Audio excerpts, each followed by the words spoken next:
medical care for rescued Filipino-American. 27 former rebels returned to society in Nueva Vizcaya Amnesty Caravan. PBBM hands over 5 million pesos in aid and medical equipment to hospitals in Cebu. Cebu landfill collapse death toll rises to 22.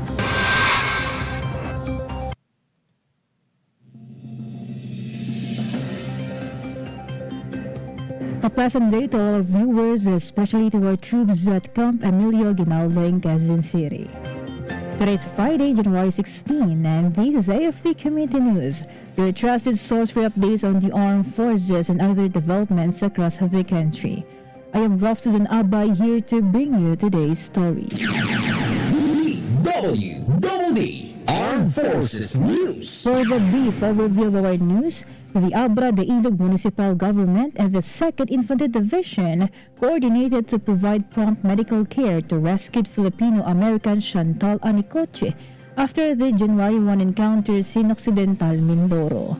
Municipal Health Officer Dr. Mian Irish Hernandez examined her and reported only insect bites with no serious injuries or signs of abuse.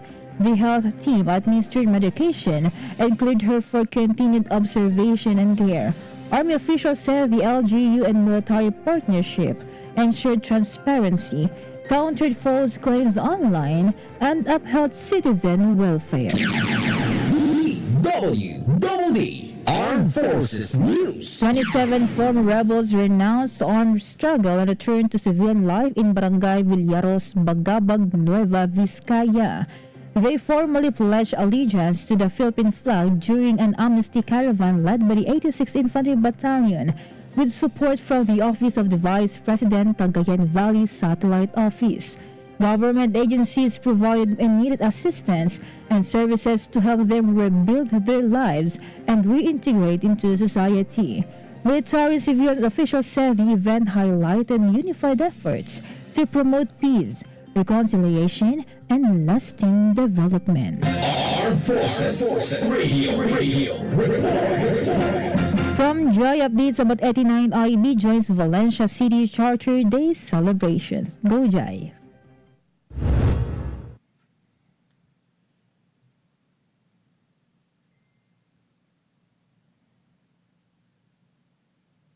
Reaffirm its commitment to community partnership.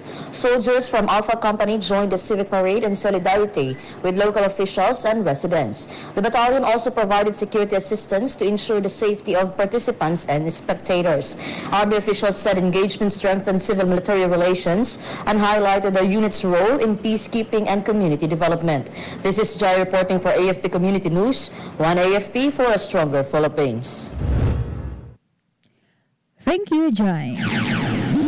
DWDD Armed Forces News. The 106th Infantry Battalion facilitated a firearms surrender at the Labatan Patrol Base in Barangay Labatan, Payao, Zamboanga, Sibugay.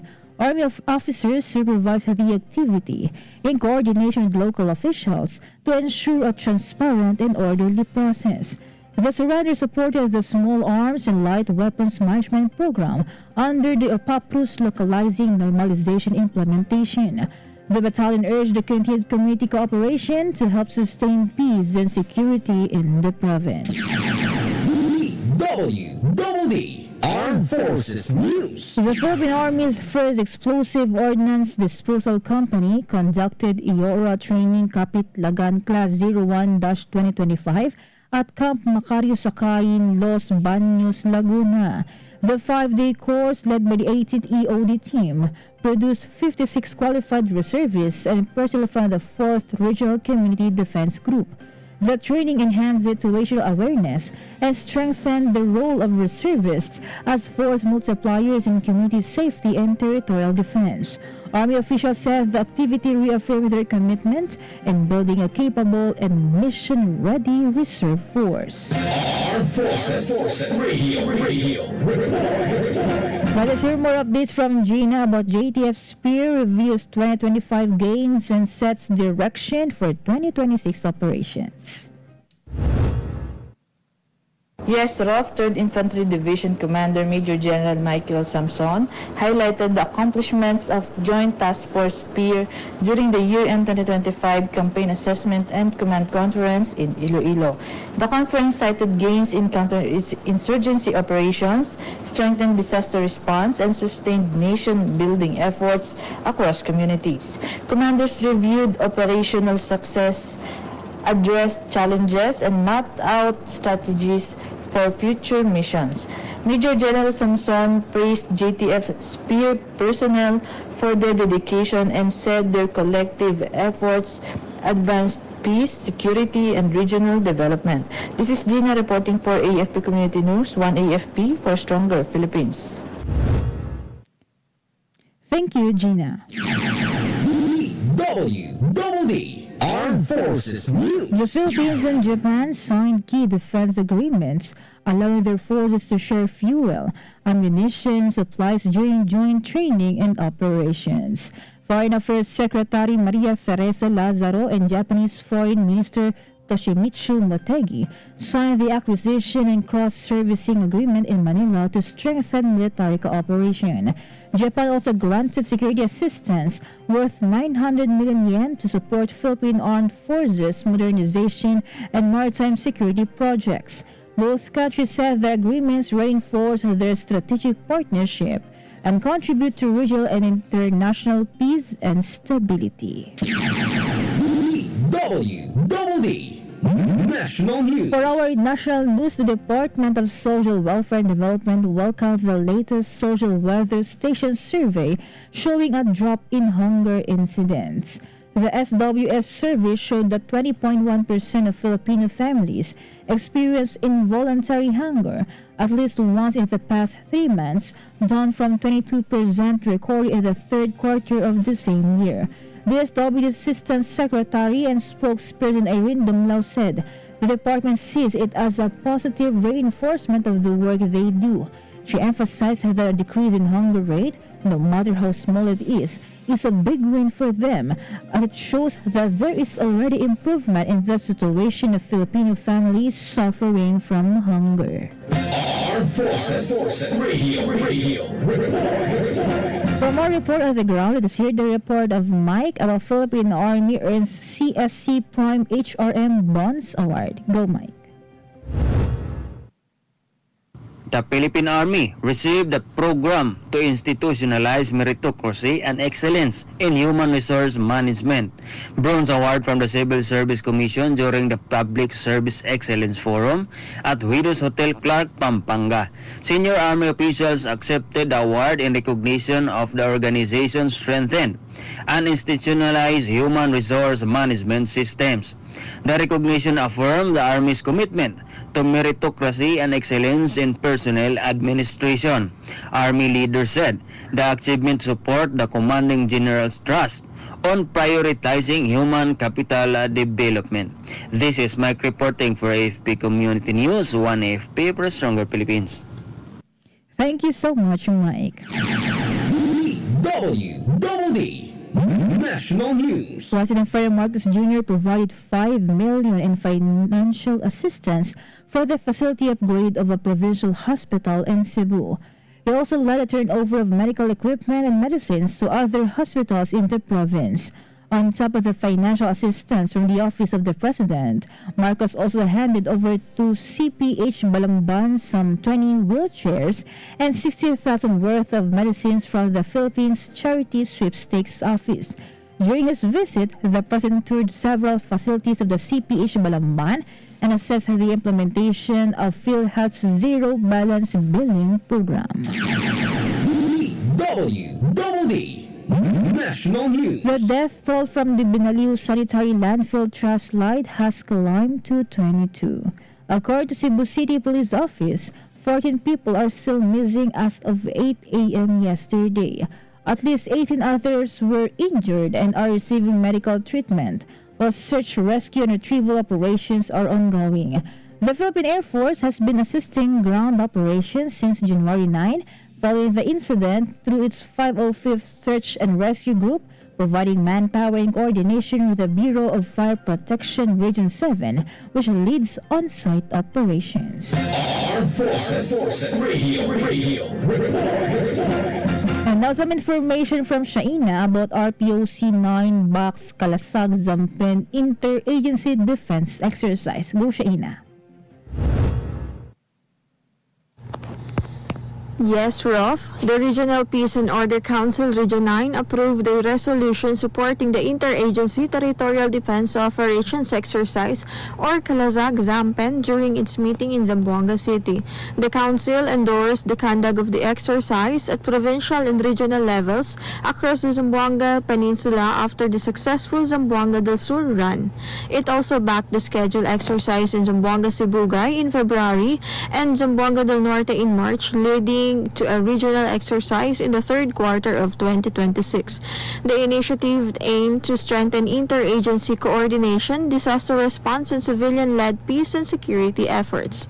This is Shaina Raneta reporting for AFP Community News, 1 AFP for Stronger Philippines. Thank you, Shaina. DWDD National News. Meanwhile, President Ferdinand Marcos Jr. vowed accountability and assured government assistance to victims of the Binaliw landfill incident in Cebu City. The President also offered prayers for the souls of the departed and strength to their grieving families. Marcos said burial assistance and other forms of aid are extended to affected families as authorities continue efforts to locate missing persons and assess the situation. He then assured the public that those responsible for the incident will be held accountable. DWDD National News. The Department of Social Welfare and Development's Tarabasa sa Barrio initiative has disbursed more than 1 million in cash grants to 248 beneficiaries since its pilot implementation in 2025. Tarabasa to the Barrio is one of the modalities of the Tarabasa Tutoring Program or TBTP. This is a joint initiative of the TBTP and Caritas Philippines that was formalized through a memorandum of agreement in November last year. The MOA was aimed at providing tutorial services to learners in urban poor communities and geographically isolated and disadvantaged areas. Armed Forces Radio. On the other line, let us hear from Shaira about Philippine Fleet inaugurates a new fleet support group lounge in Cavite. Yes, good afternoon. The Philippine Fleet inaugurated the new Fleet Support Group Lounge at Naval Base Heracleo Alano in Sangli Point, Cavite City. Fleet Commander Rear Admiral Joe Anthony Orbe led the ribbon cutting and plaque unveiling alongside FSG Commander Jason Simatu. The ceremony also opened the female extension barracks and 3 elevated water tanks to improve personnel welfare and operational readiness. Rear Admiral Orbe praised the Fleet Support Group for its dedication and said the new facilities strengthen morale and support a more mission-ready force. This is Shari reporting for AFP Community News, 1 AFP for Stronger Philippines. Thank you, Shaira. DWDD National News. Bingo Party List Representative Jude Asidre sought Senate support in prioritizing the approval of a House-approved bill giving students from poor and middle-income families more access to quality education in private schools. House Bill number 4744 was approved by the House of Representatives on third and final reading last October. It was promptly sent to the Senate for its own consideration and approval. The bill expands financial aid to poor but deserving students under Republic Act 6728 or Government Assistance to Students and Teachers in Private Education Act by establishing a private education voucher program which shall cover all years of basic education from kindergarten to high school. DWDD National News. The Second Congressional Commission on Education, or EDCOM-2, identified the need to strengthen early learning support at the household level as a key input to ongoing government reforms in early childhood care and development. EDCOM-2 said fewer than half of Filipino households with children aged 0 to 4 years have basic resources that support early learning and brain development, such as educational toys and children's book. The Commission said the data underscore gaps in early stimulation at home, particularly among low-income families.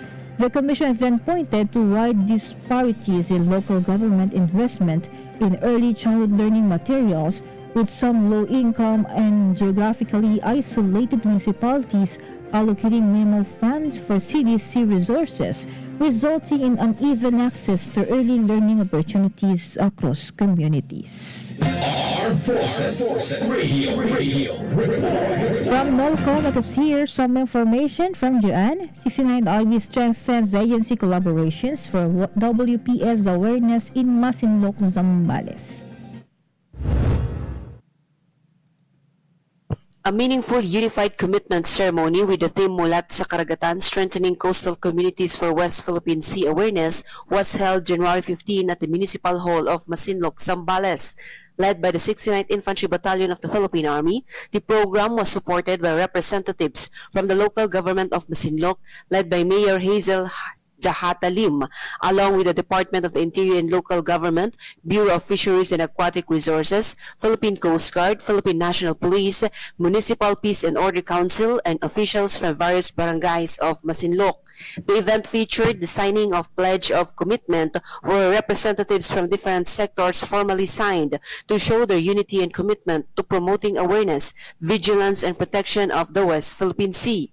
The program aims to strengthen cooperation between the government and the community to create a safer, more informed, and united Masinloqueño community that actively participates in protecting the seas, which is a vital part of the country's livelihood, security, and sovereignty. This is John Sagaok reporting for AFP Community News, 1 AFP for Stronger Philippines. Thank you, Joanne from NOLCO. DWDD National News. For other national news, the Philippine National Police has alerted all its personnel in the Bicol region and some parts of the Visayas for preemptive evacuation and other disaster response measures. This is amid the threat of Tropical Depression Ada. Acting PNP Chief Lieutenant General Jose Melencio Nartates Jr. said one of the areas of concern is Albay, particularly in areas near the Mayon volcano, as residents are worrying about possible lahar flow. Nartates emphasized that concerned police units have been tasked to coordinate with local disaster offices to prepare for Ada's potential impact, as search and rescue assets have been prepared in case they are needed. DWDD National News. The Commission on Elections has proposed to Congress that a new data be set for the first ever Bangsamoro parliamentary elections in 2026, should the March 30 schedule fail to push through. Public Chairperson George Garcia said holding the BPE in 2027 would hamper preparations for the 2028 presidential elections. Garcia said they are proposing that the BPE be held either in May, late September, or early October this year. He noted that the COMELEC is also set to hold the 2026 Barangay and Sangguniang Batan elections in November this year. Armed Forces Radio. More updates from Maljoy of 1st CRG about 103rd Infantry Battalion supports provincial athletic meet in Kalinga. Yes, Rofh, the 103rd Infantry Mabalasik Battalion actively supported the provincial athletic meet at Taga Pinukpok, Kalinga. Battalion personnel were deployed to provide security, crowd control, and coordination assistance to ensure the safe and orderly conduct of the event. During the event, the battalion also established a Philippine Army recruitment booth to provide information to interested individuals on career opportunities in the Army. A firearm display was also set up to educate the public on military equipment and promote awareness of the Army's role in national defense and internal security. The battalion's presence highlighted its commitment not only to peace and security but also to fostering strong civil-military relations and supporting initiatives that promote discipline, teamwork, and excellence among the youth of the province of Kalinga. This is Meldra Nesho Aroko reporting for AFP Community News, 1 AFP for Stronger Philippines. Thank you, Mojoy of 1st CRG. DWDD National News. Malacanang has attributed the Philippine peso's all-time low against US dollar to the several global and local developments. This includes the tension between the United States and Venezuela in the investigation of the anomalous flood control projects. Palace Press Officer and Communications Undersecretary Claire Castro said the first factor is the strengthening of the U.S. dollar, speculation on whether the U.S. Federal Reserve will cut interest rates, and tensions between the United States and Venezuela, as well as the market's close monitoring of movements in the economy. The Philippine peso depreciated to a historic low of 59.44 against the U.S. dollar last Wednesday. Despite this, the Bangko Sentral ng Pilipinas said there is no need for intervention yet. DWDD Armed Forces News. And that concludes today's broadcast, and thank you for your continued support, particularly to our viewers on AFP Radio DWDD's official Facebook page. Join us again next week for more stories and updates, same time and same station. Once again, this is Rofh Suzon-Abay for AFP Community News, one AFP for stronger Philippines. Behold the latest military news update. This is AFP Community News, hosted by Rofh Suzon every 12 noon, Mondays to Fridays. Only here on DWDD Armed Forces Radio. One AFP for a stronger Philippines. Kayo ay nakatutok sa DWDD AFP Radio. Kami po ay kasapi ng KBP, Kapisanan ng mga Broadcaster ng Pilipinas.